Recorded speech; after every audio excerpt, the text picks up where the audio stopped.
It's me again. I'm Glenda, as usual, with Fralins and Friends Crafts Plus.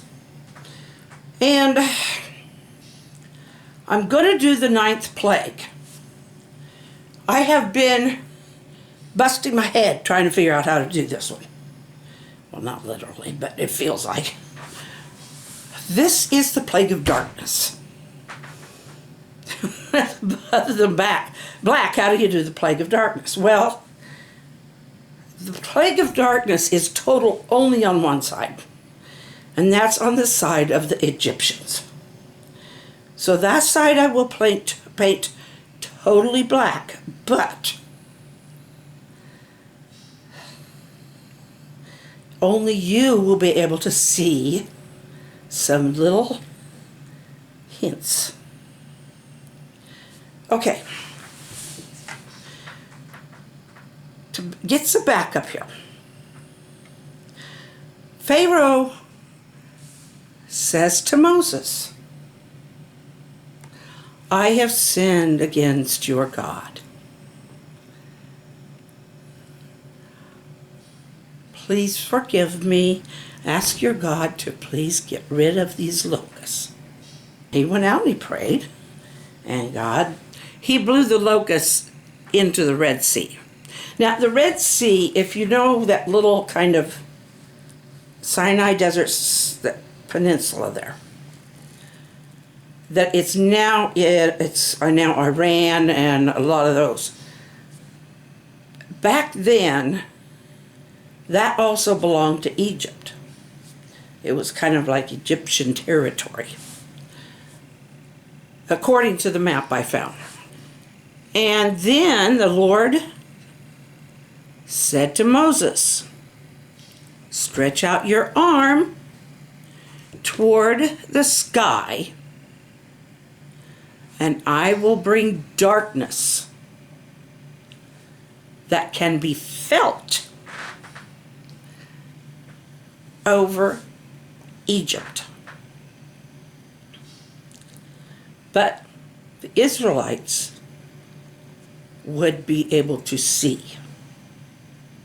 The darkness would not affect the Israelites.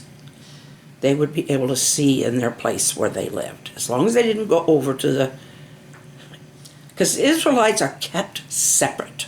They're kept in the land of Goshen. They are not allowed, unless it is slave work, to go over. So, if you're wondering how a person can feel darkness, I went into a cave in Missouri one time where they used to mine saltpeter for gunpowder. And so it's wide enough. It's plenty big enough in there to drive around in. They've got like these little Jeep things, and there are several seats, and they put you in there and they drive you through. It's all open, they get you to this one place, and they're trying to impress upon you what the miners were going through back then, because this was way back about World War I, and they had these little candles inside these little lantern things. They aren't very bright, not really. And that's all they had. So, in order to show us what it would look like without even the candle, he turned off all their artificial lighting. We were in total, and I mean total darkness. Inside that cave, there's no stars to see. There's no sun. There's no light leaking in from the outside, because we weren't in a position where it would be. But I did experience the total darkness. You get this feeling of clamminess and wanting to keep your little space, because you're afraid you're going to bump the next guy or hurt, whatever. You cannot move. This is what they experienced. because it says that each stuck to their own place and did not move. And this went on for 3 days of total darkness.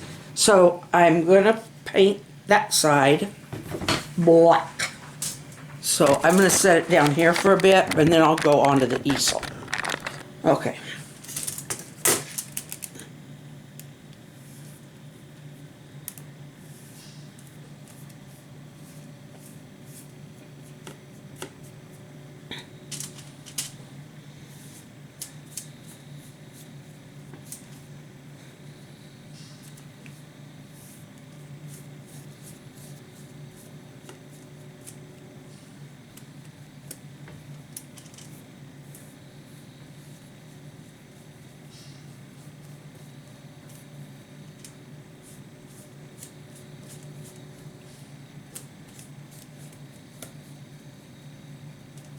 What I'm going to do,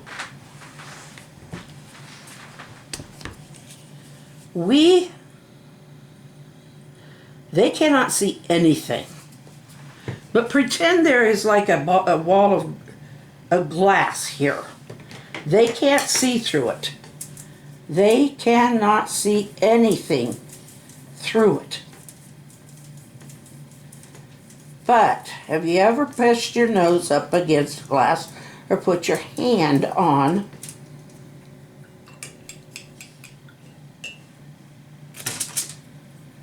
up against a piece of glass? And what do you get? You get these. You get little fingerprints.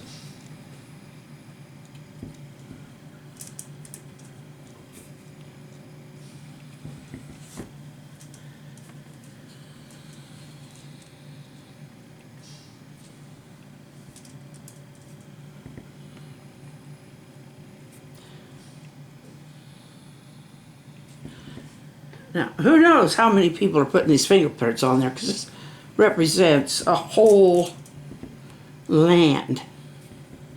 And they're just trying to keep themselves upright and not fall over.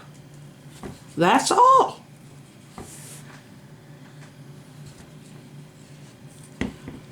That's all they're trying to do, is keep themselves upright.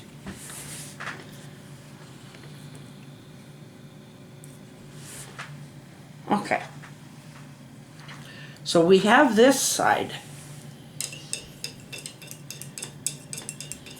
and they've still got light.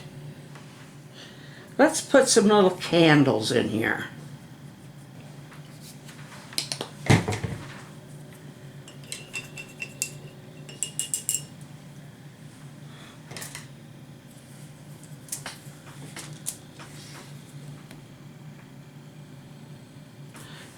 Yeah, red flame.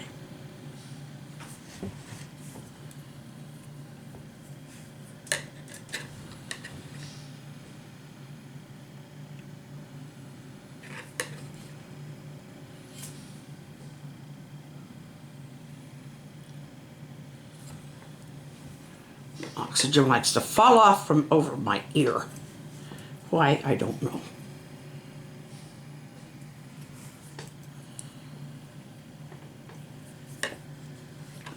Go ahead. So the Israelites, they're over here in Goshen. Now Goshen's part of Egypt. And for 3 days, they can't see anything. You can't see into it. You can't see out of the darkness on the side where the Egyptians live. However, on this side, let's just call this a little place they gather. Because they do know who each other is. That's a window, by the way. It's a high window. They did that back then. I don't know if they did or not, but that's what I'm going to tell you. Okay.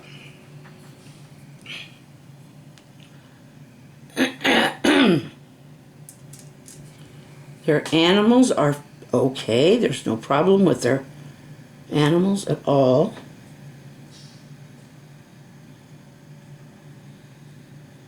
Oh, come on. I did that other one so well. No, I'm messing this one up. We'll say this one's more in the foreground. And now I missed and put its leg right down on its chin. Please don't judge me. Oh, golly. Well, I did say this was much more in the foreground, right?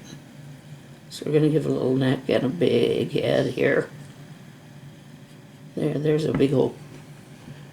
Let's see. Is this one a horse or a camel? Let's make it a camel. Looks like there's two animals there. We'll just let that be two animals standing side by side. Okay. We've got a herd. Sheep. Their sheep are white, but I can't see them white on white. And they raise a lot of sheep. So, for this instance, their sheep are white, but in this instance,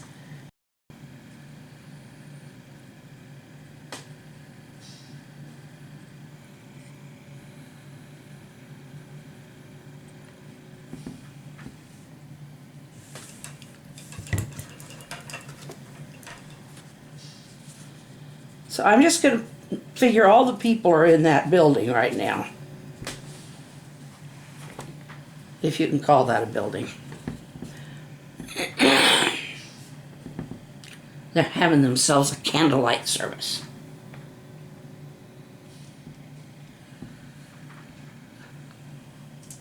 I don't like it when it does that.